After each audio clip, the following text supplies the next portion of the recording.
Почитуван собственик на компанијата Конти Хидропласт, почитуван господин Маџунков, почитуван вице-премиер Битичи, почитувани пратенички Драгица и Марија.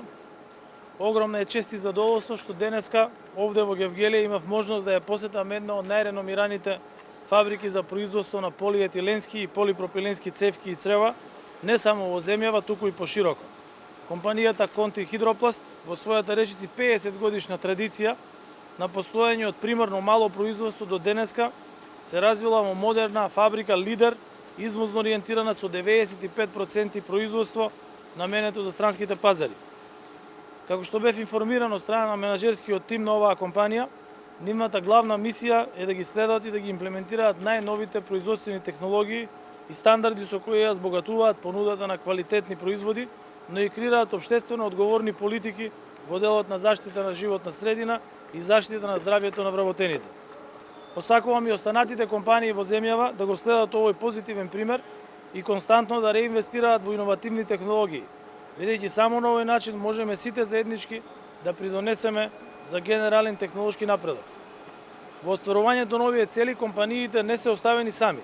Стопанството добива силна поддршка од државата затоа што крајната цел на сите нас е да имаме економски развиена земја со добро платени и задоволни работници, но и препознатливи производи не само на домашниот, туку и на странските пазари.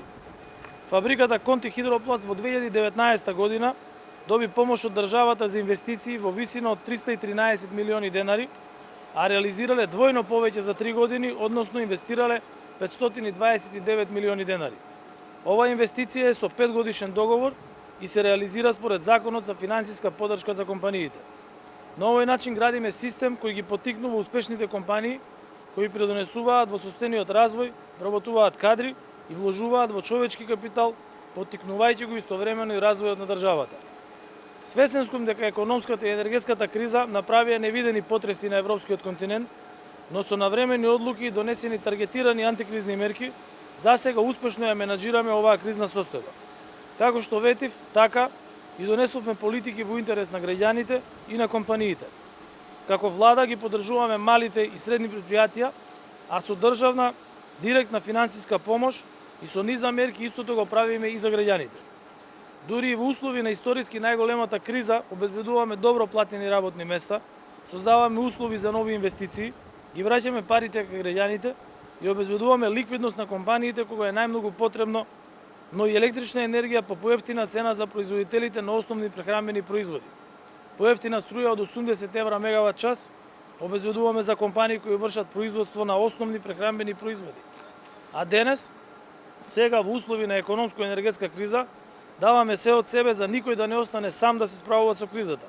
Само во 2022 година, 2 пакети антикризни мерки донесовме во вкупна вредност од 760 милиони евра. Поевтина струја е обезбедена и за јавните предпријатија од областа на водоснабдувањето и тие ќе плаќаат цена од 95 евра за мегават час. Низ цела држава основните и средните училишта ќе добијат поевтина електрична енергија по цена исто од 95 евра за мегават час. Истовремено со 80% ја субвенционираме струјата за домаќинствата и за малите потрошувачи, а во буџетот континуирано обезбедуваме и средства за зголемување на минималната и просечната плата и пензиите, како и за грижа за најранливите категории на граѓани. Секојдневно го кажувам тоа секаде, го кажувам овде денес и во Гевгелија.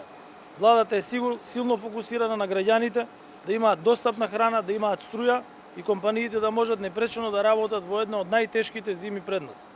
Продолжуваме со грижа за секого, а со започнатите европски интеграции, кој не води до полноправно членство во Европската Унија и со политики кои обезбедуваат стабилност и прогрес, но и подобра иднина за сегашните и идни генерации.